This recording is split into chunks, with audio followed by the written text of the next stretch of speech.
Good evening, friends, and welcome to yet another awesome session of Mindful Living. Our session today is the last one in the series of Stress to Smiles using mindfulness as a strategy for beating stress. Stress has become very common these days, and many a times we don't even realize that we are stressed. In these series of sessions, we have talked about what is stress, which is essentially our body's response to a perceived threat in the environment, how to identify stress, what are the causes of stress.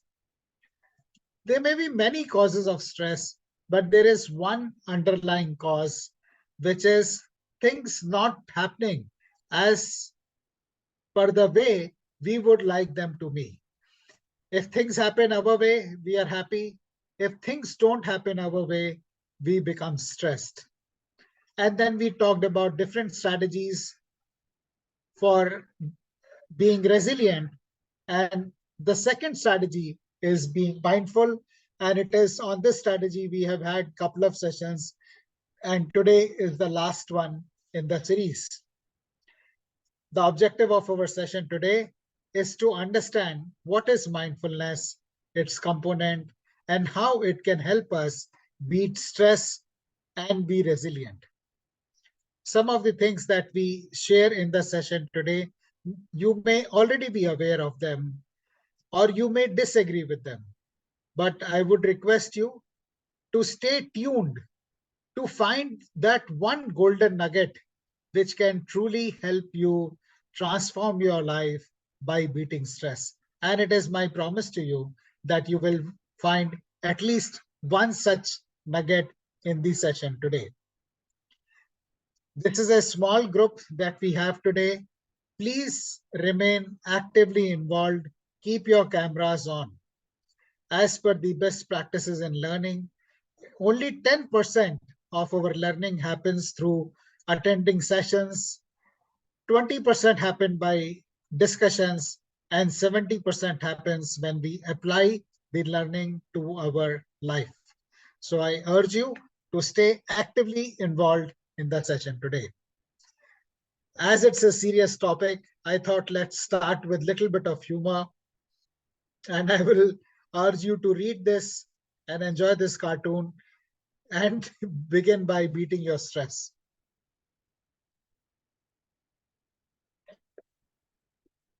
Once you have gone through it, please, you may use the reactions button to share with me that you have gone through the cartoon, and then it's good to go.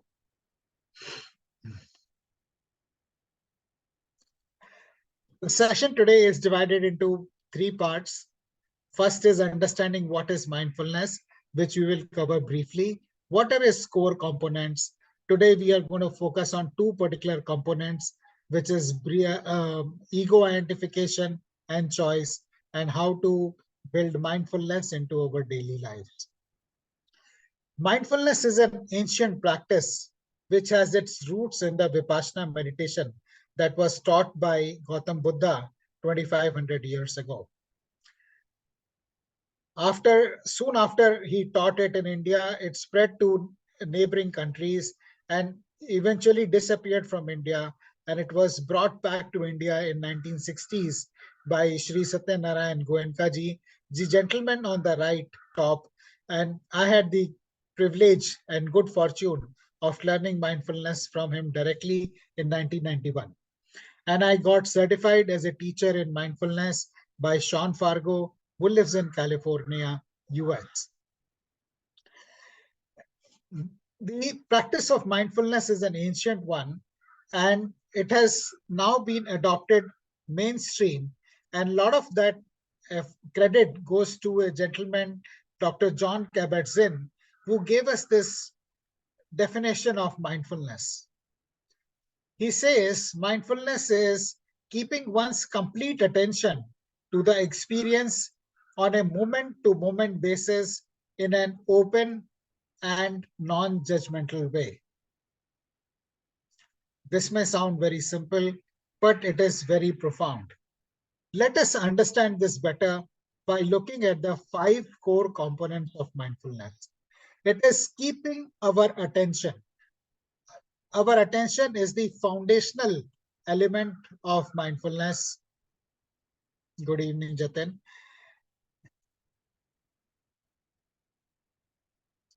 And being aware of the experiences we are having from moment to moment, accepting our experiences, thoughts, emotions, people as they are, not identifying with them, and choosing to remain mindful.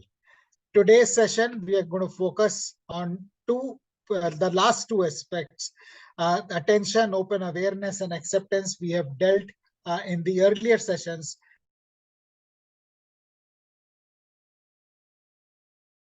Please visit the YouTube channel of Mindful Living to see the sessions that we have conducted on these topics. In the session today, we are going to use breath as an anchor for practicing mindfulness. Mindfulness can be practiced by using body sensations, breath, music, or any other thing. Our focus today will be to use breath. Rather than talk about more about it, let's dive into a short practice of mindfulness. And before that, I would urge you to do a stress check. On a scale of 0 to 10, please identify how stressed are you feeling right now and make a note of that number. You need not share that number with us, just make a mental note of that number. If you're feeling perfectly calm and happy in a good space, you are 0. And in case you are highly stressed, not able to hold your thoughts, then please rate yourself as 10. And if you are somewhere in between, appropriately choose your number. And now I invite you for a short practice of mindfulness, which will take about 10 minutes or so. Please sit straight with your back and neck in a straight line, chin parallel to the ground, and eyes gently closed. Keep your palms on your lap, facing upwards. Or in case you are comfortable, you may interlock your fingers and keep your hands on your lap. Sit straight, but not stiff.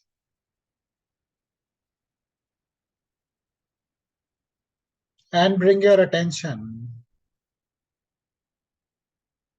entire attention to the area at the entrance of your nostrils.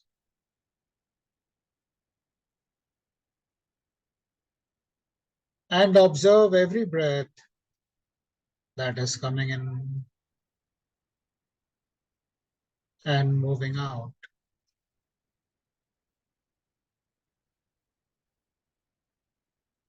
Incoming breath,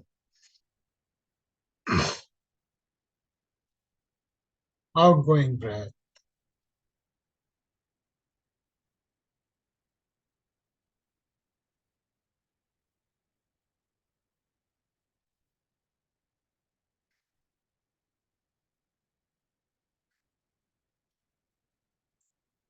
We take about 25 to 30,000 breaths in a day.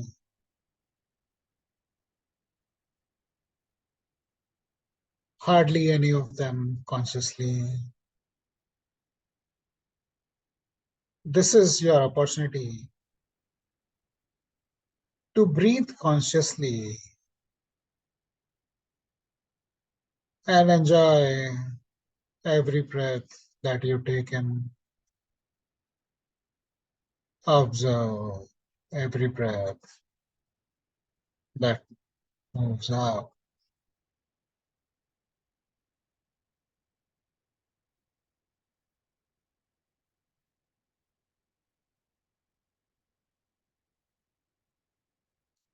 Continue to breathe.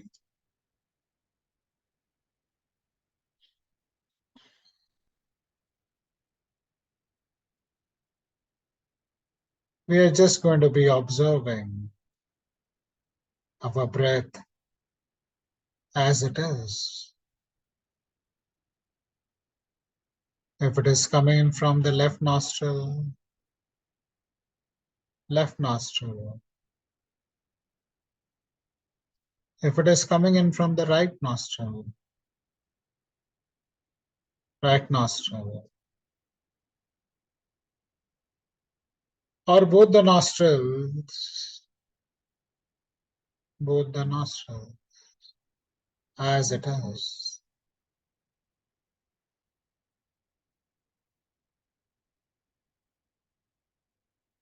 Our breath may be shallow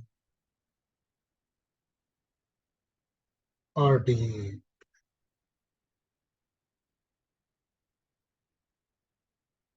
We observe it as it is, without feeling any need to regulate our breath.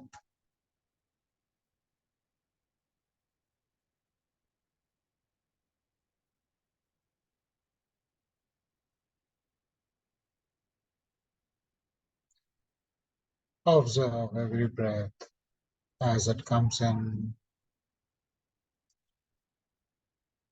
as it moves out.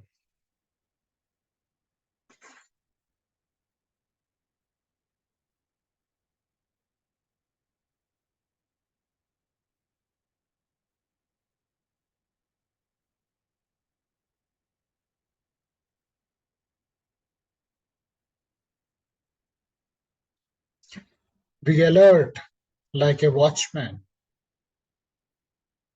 and observe every breath that is coming in and every breath that is moving out.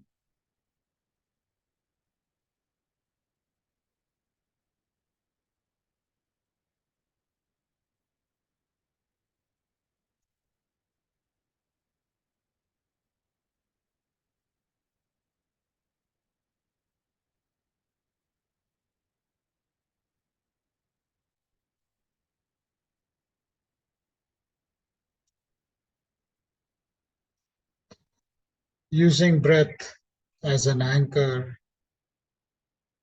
is a great way to root our attention to the present. We can't go back to a breath that we have just taken, nor can we go to a breath that we are about to take. Just be present to the breath that is coming in and the breath that is moving out. Juicy, delicious breath as it is.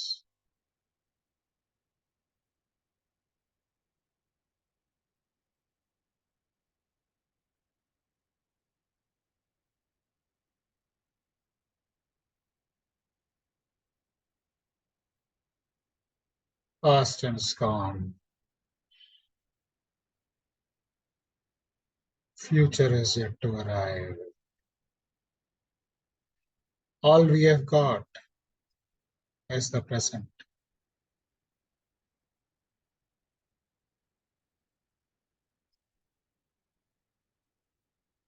It is only in the present can we make choices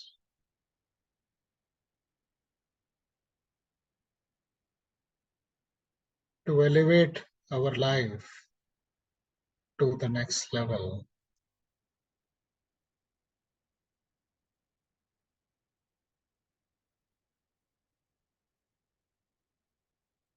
That is why present is a gift.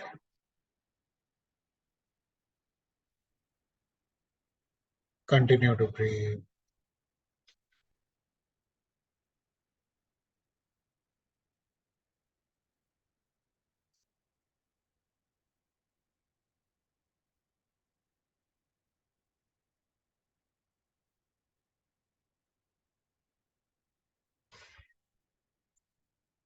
It is possible that you find your mind wander from time to time. Every time you find your mind has wandered away, gently, with compassion, bring it back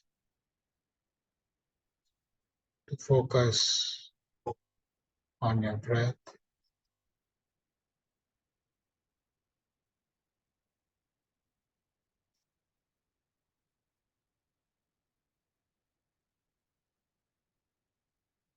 Continue to breathe.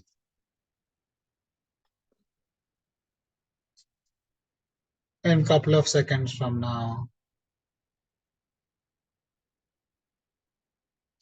we will be coming to the end of this practice.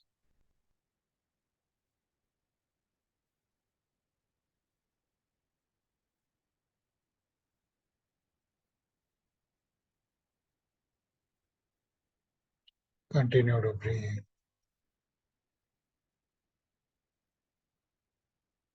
Continue to breathe consciously.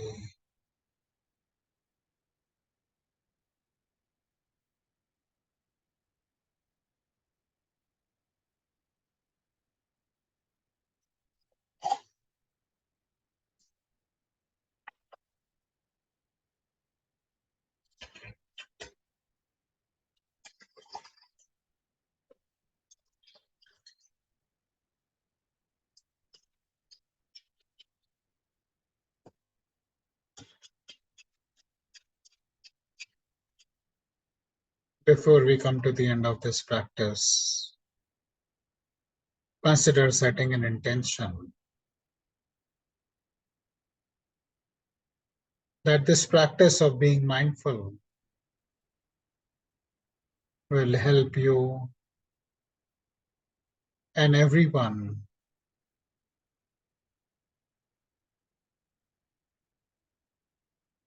you come in contact with. Thank you for practicing mindfulness with me. You may continue to keep your eyes closed for a couple of seconds more and stay with the feeling. And once you are comfortable, gently open your eyes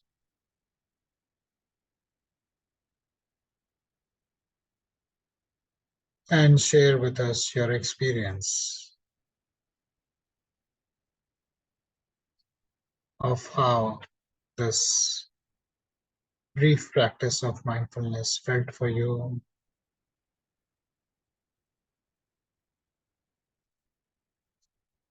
Also take a note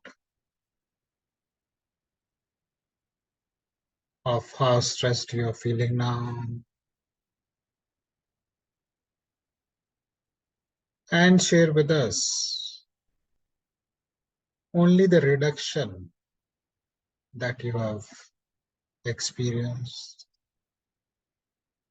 Suppose you were feeling 8 earlier and 5 now, it's a reduction of 3. Or if you were 9 earlier and 7 now, it's a reduction of 2.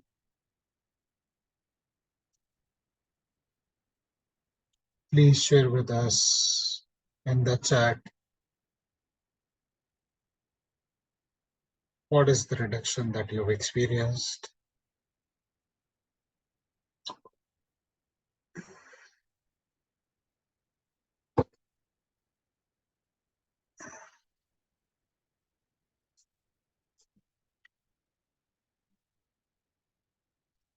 I'll once again request you to keep your cameras on.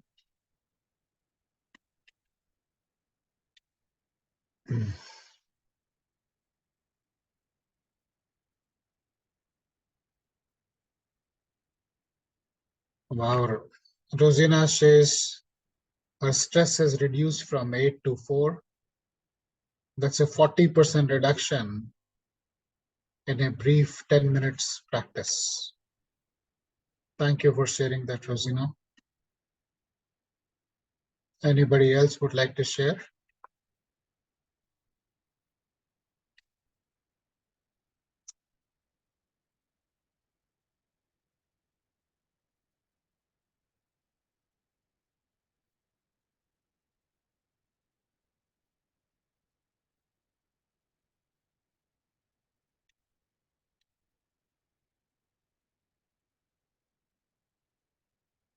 Please share in the chat your experience or unmute and speak.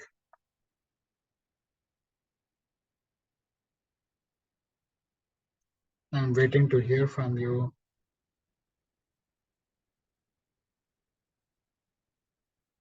Before we move on.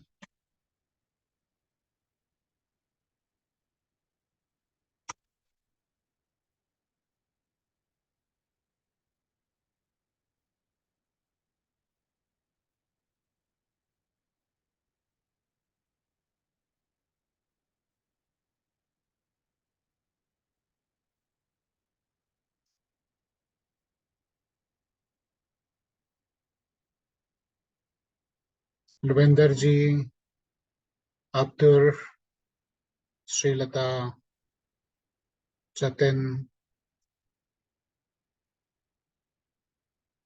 Darshana, Kanagavali, are you there? Yes, Yes.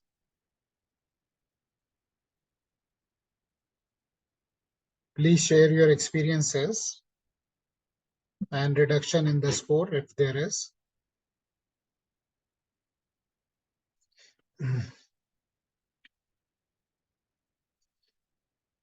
Moving on, we're going to talk about what is ego identification.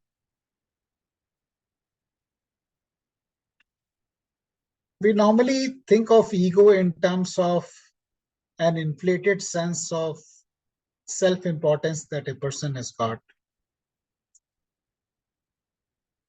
However, a better way of understanding this is to think in terms of the labels we put on ourselves and other people.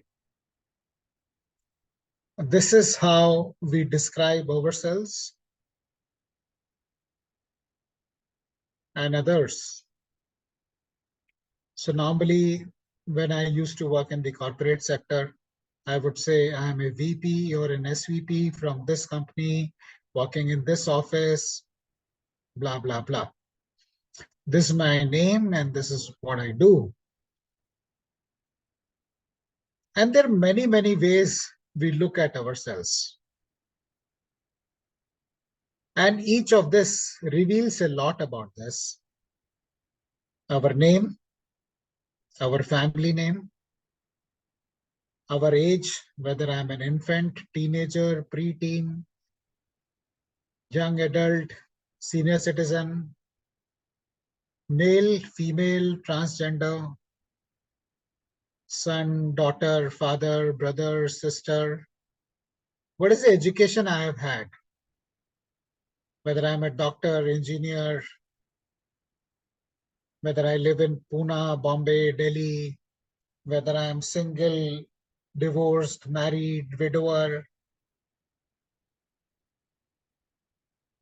whether I'm Hindu, Muslim, Christian, what is the language I speak, what is the kind of car I drive. So we classify ourselves and others basis many, many ways. There is no harm in doing that because it helps us simplify the way we look at the world. However, this can be highly restrictive also. As long as these classifications and labels serve us, it is fine. But sometimes we get so identified with these labels that we forget who we truly are. And we get completely caught up in these labels. And that can restrict our growth and can lead to suboptimal growth, suboptimal life, or a stressed life. Sometimes society or teachers put a label on us that we are an idiot. Like in case of Edison, who's got so many patents to his name, his teacher once threw him out of the school and sent a note with him to his mother saying that your son is confused and we can't have him study in this school. He's an idiot. If his mother would have thought that how can anybody call my son an idiot and fought or become disappointed at being thrown out of the school, the story would have been very different. But she chose to give a completely different label to Edison. And she told Edison that your teacher says that you are a genius and we can't teach you at school. The school doesn't have resources to teach you. And she home tutored Edison, and we all know what he became. So do we live our life by the labels which others are giving us? Or do we choose our labels in a way that frees us from the narrative that is being handed down to us by others?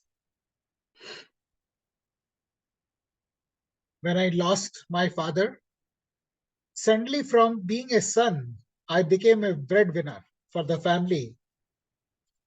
And that was highly stressful for me because I was the only one who was earning at that point of time.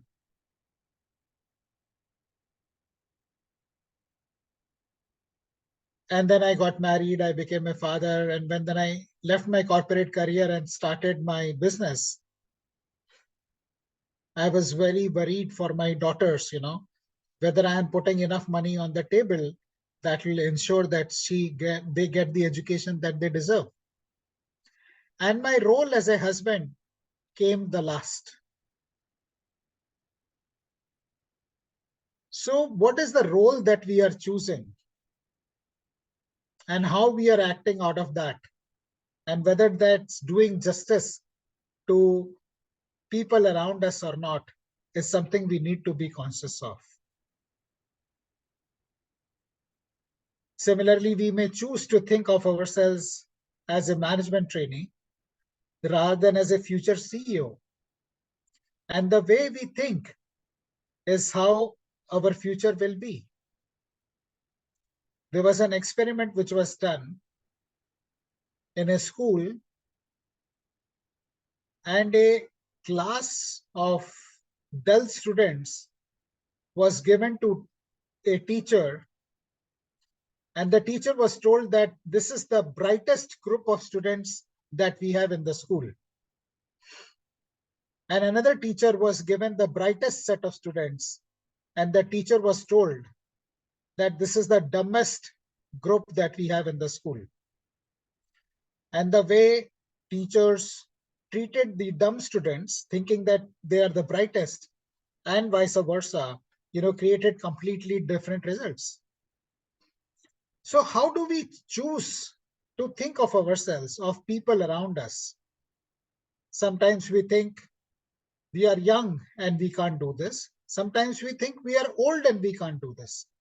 And we live our lives according to these labels, and we live a very restricted kind of life. or we get defined by the role we are playing in the organization.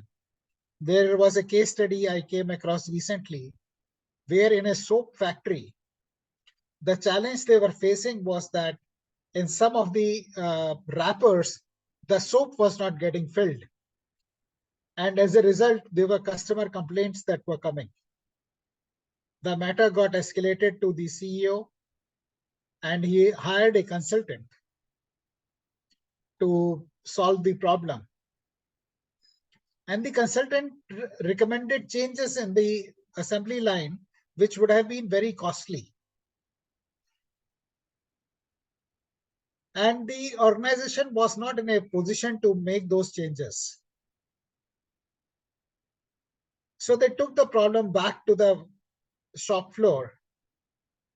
And there was an operator who came up with a very funny but simple solution. He said, why don't you put a fan on the assembly line? And whenever a packet comes out, which is empty, the fan will blow the empty wrapper away. And it'll not go to the customer. And thus a very complicated problem got solved in a very simple manner. But that was possible because the operator did not think of himself as merely being an operator. He felt empowered to think creatively and solve problems. So whether we think of ourselves as a lowly operator or as an empowered person determines how the outcomes of our lives are. Sometimes we think that we are victims and things are happening to us. Things are happening against us, and this is how it has always been happening. Or sometimes we think that we are champions. It depends which mindset are we operating from. And we all tend to think that the life is very difficult for us. Example of Dr. Viktor Frankl, who lived in Jewish camps. And there cannot be possibly anything worse than living in those camps. Life is very, very bad. When prisoners are taken in, their hair is shaved, their eyebrows are shaved, they're stripped of their name, they are given a number as an identity, and the food they get to eat is like gutter water. In that situation, people normally tend to give up, saying that there is nothing worse than this that can happen. But Dr. Viktor Frankl survived, living in 4 different Jewish camps. And he comes out and says that anything can be taken away from a man except the freedom to choose. The freedom to choose our attitude in any given situation.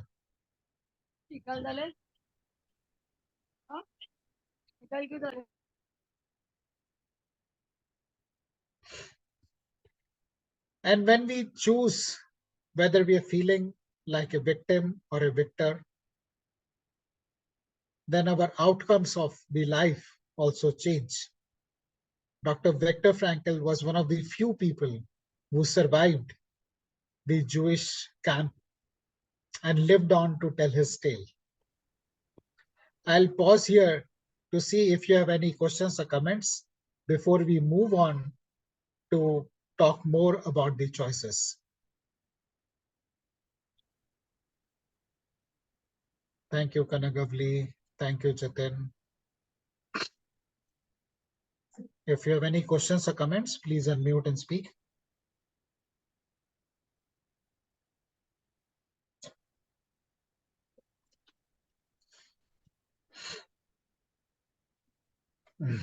In a day, we make about 35,000 choices.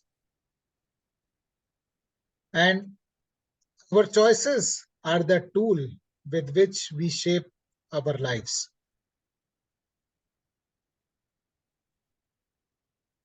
Everybody is born, everybody dies. Yeah, it may appear to be so, Lwenderji, but if you look deeply, there is always more than one ways we can respond to a situation. And we have a choice whether we elevate our life to the next level,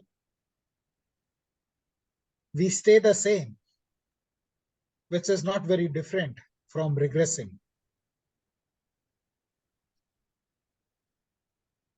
Everybody is born, everybody will die. There are no two ways about that. There is no choice that is there in that aspect. But what comes in between is completely a creation of what we choose. And how we choose is a function of our values, the beliefs we have, the goals we have, our emotions, and our environment. Whether I live in a survival mode or I choose to thrive, whether I approach my life from a fixed mindset or from a growth mindset, whether I live my life as a taker or a giver, whether I consume mindlessly or live consciously, what I eat, how much I eat, what I drink, how I dress, all these we are choosing from every day, multiple times in a day. Sometimes we give the thought to it, sometimes we don't. Where we spend our time. And this is something which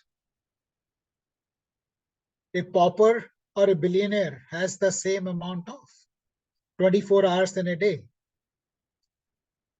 Whether we spend our time being busy, watching social media, or we invest our time in quadrant 2 activities, which will take our life further ahead. How we spend our time or invest our time is directly proportional to the quality of the life we lead. All of you have chosen to be here in this session, taking out a precious 1 hour of your weekend. This is an investment that you are making in improving the quality of your life. And this always pays dividends. When we make choices unconsciously, that also has consequences. Most of the times, we are reacting rather than choosing consciously. Some of you might be aware of this Tandoor Kand, which took place in 1990s. There was this guy and his wife, he suspected his wife of having an affair with somebody. And he came back home and he found his wife talking to somebody. His wife kept the phone down as soon as she saw her husband coming in. Her husband asked her, "Whom were you talking to?" The wife said, "I was talking to my mother."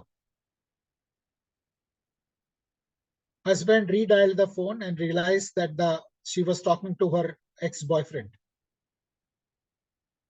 In a fit of rage, he shot her and killed her. And it didn't end there. After that, he chopped her body into pieces and put her body parts into a tandoor, which became notorious as a Tandoor Kand. This is not the event is extreme, but I'm sure many people many of us either would have had situations in our own lives when we have reacted out of, we have reacted unconsciously without choosing consciously and regretted that for the rest of our lives.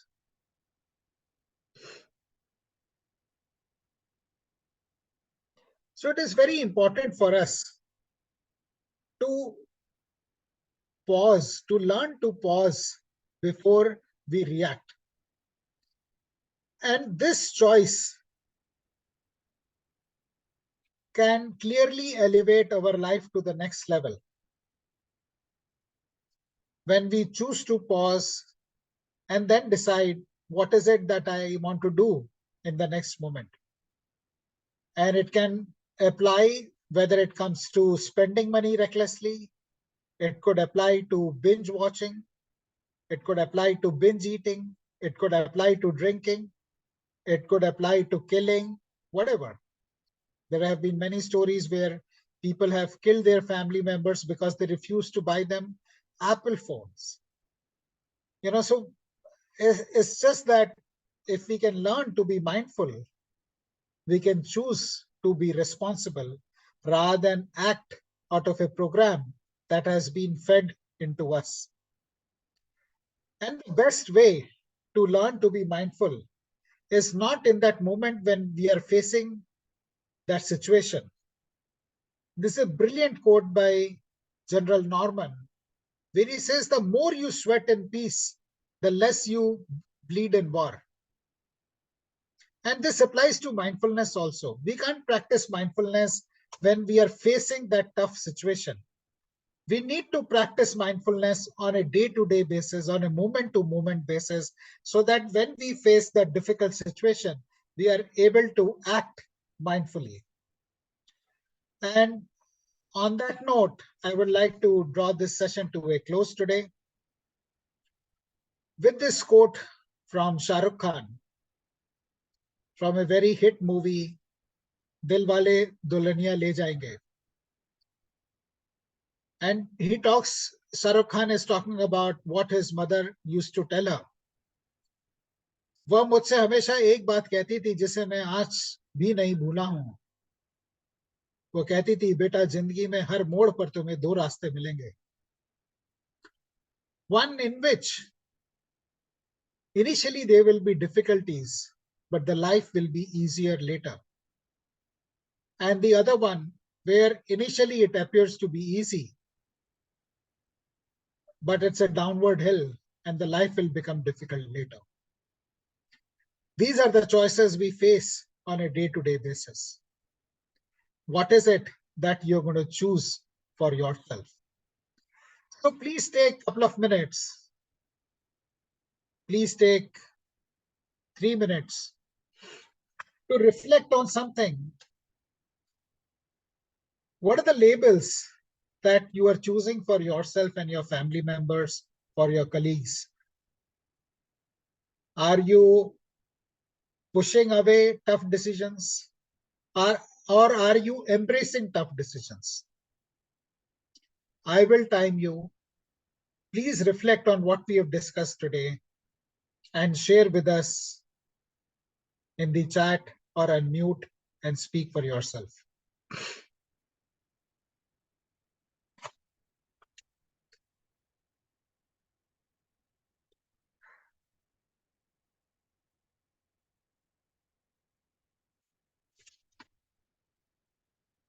If you seek any clarifications, feel free to unmute and ask or type your question in the chat. What is it that you are choosing as a label for yourself, your colleagues, your family members? Whether that label is serving you, is that helping you move towards your goal? Is that helping you become happier?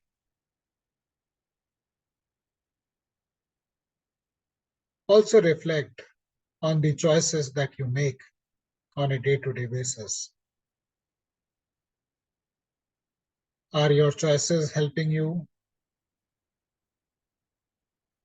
move towards your goal or become happier?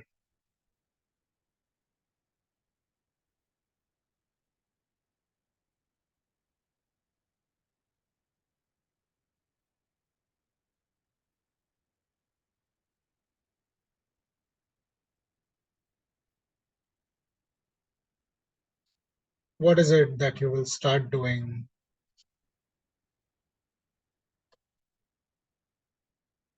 or stop doing or do more of or less?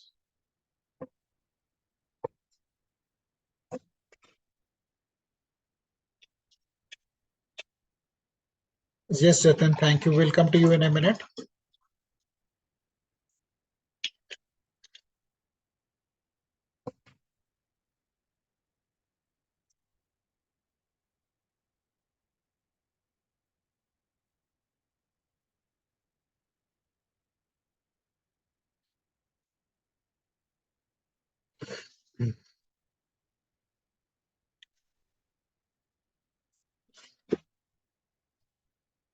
You have another minute to reflect.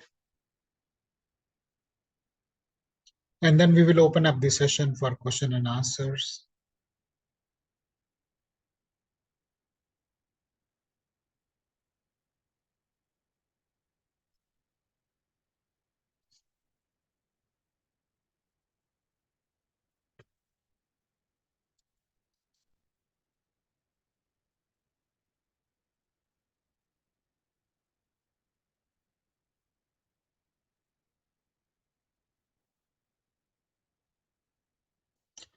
Yes, Jatin, you want to share something?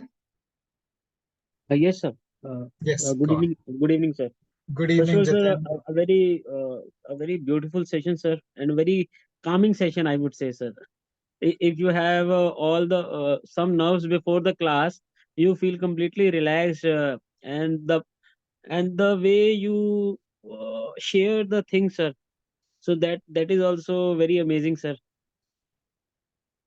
Thank you. Uh, Thank you, Jatin. yeah. So just when you were sharing the last part, like you make hard decisions and the easy decisions, and your life will be afterwards hard or easy depending on your decisions. So I was remembering a mouse in the jar story actually. So there is a mouse in the jar with a lot of grains. So initially the mouse is very happy that on the top of she is sitting on the top of jar, and there is food, a lot of food. But after eating that food for a good amount of time in a month, and she gets to the bottom of the jar. सो मैं ये story यहाँ से क्यों कर रहा हूँ, मैं भी जब अपने लास्ट ईयर डिसीजंस ले रहा था, so it was a very tough decision to move from a corporate life to a business life. So Yes, sometimes I we know. have to, yeah, sometimes we have to take the hard decisions so that our later life can be better or easy one. If और वो मैं इसलिए भी share कर रहा हूँ कि sometimes हम इजी डिसीजन ले लेते हैं, अपने कंफर्ट जोन में आ जाते हैं, और वो कंफर्ट जोन आज तो हमें हेल्प कर रहा होता है क्योंकि हमारे सारे रिसोर्सेज फुलफिल हो रहे होते हैं. बट वो माउस की तरह हम धीरे धीरे बॉटम पे पहुंच जाते हैं, और वहां से ऊपर आना बहुत एक टफ काम हो जाता है. सो आई बिलीव कि आप जो कह रहे हैं कि एक तो एक life is a continuous journey, जहाँ हमें माइंडफुली जीना भी चाहिए और नई चीजें सीखनी चाहिए. और इसी तरीके से बस मैं ये आपके थॉट से काफी रेजोनेट कर पा रहा था, तो I just wanted to share my thoughts across, sir. Thank you so Thank much you. For sharing the things today, sir. Thank you, Jatin. Very beautiful sharing. I truly appreciate your sharing that. And you're seeing the benefit, it's a tough decision to leave a well-established corporate job, but you're reaping the benefits now. Absolutely, sir. Matlab, I think maybe out of these 12 people, I might be one of the oldest to know you, sir. So when I was searching for answers in my new journey, so you were one of the person that helped me taking that leap from a corporate job to the entrepreneurship journey, sir. Thank you, So Jatin. I Very cannot thank happy. you enough in my life, sir. Thank you so much, sir. Thank you. Thank you. Thank you, Jatin. Jagdeep ma'am, you would like to share something? Ashish ji, I would have, but I don't know, somehow, I mean, I was looking for this session, but somehow I just missed the timing. And as soon as I, remembered, so I just joined it. So I joined very late. And in fact, yes, whatever I've heard in these last few minutes, of course, it's very important, for us to make right decisions. And then sometimes, जो last slide आपने share किया है कि दो रास्ते होते हैं. So for me, it is understanding. Sometimes we think more with the brain and with logic, and then sometimes we think with heart.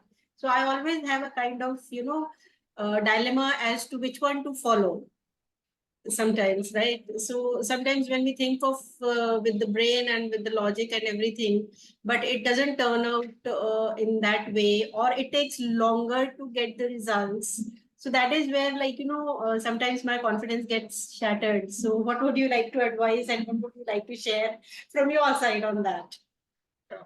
So we have discussed this earlier, Jagdeep ji, that tuning into body intelligence, there is infinite intelligence inside each one of us. And by learning to tune into it, by taking small, small decisions, and then, once we become comfortable with the signals that our body is giving, then you can move on to the taking bigger decisions basis how you're feeling. So stay true, and in your case of heart and mind, my vote would be for heart, because that is what I usually find is works out better. Thank you so much. I mean, attending your sessions is always, always a pleasure. And, I always learn a lot of things out of this. Thank you so much. Thank you, Jagdeep ji. I'll request everybody to share their takeaways. One takeaway before we draw the session to a close. Srilata, Kanagavalli, Ravinderji, Abdur, Shilpa, Jyoti. One thing that you liked, one thing that you are taking away from the session that you will apply in your life.